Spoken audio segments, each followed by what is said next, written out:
Er zijn apotheken die door het tekort aan apothekersassistenten hun deuren hebben moeten sluiten. Soms tijdelijk, soms wat langer. Deze apotheek bijvoorbeeld sluit tussen de middag haar deuren. En ook kan het zijn dat patiënten af en toe langer moeten wachten voordat ze geholpen kunnen worden. Wat zijn reacties van cliënten daarop? Soms stuit dat op onbegrip.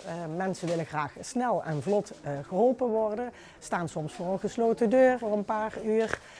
Maar als wij ze uitleggen waar de problemen vandaan komen, dan merken we toch vaak dat zij wel begrip hebben. Is er tijd voor die uitleg? Dat is inderdaad een spanningsveld. We willen altijd tijd maken voor onze patiënten.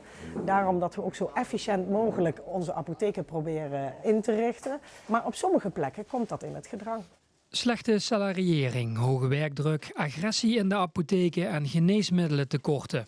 Het draagt allemaal niet bij aan een oplossing voor het probleem. En ook de instroom van nieuwe apothekersassistenten blijft achter.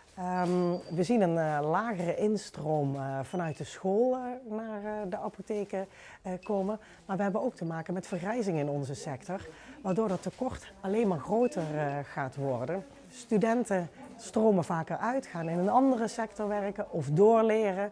Dus het is een zorgelijk probleem.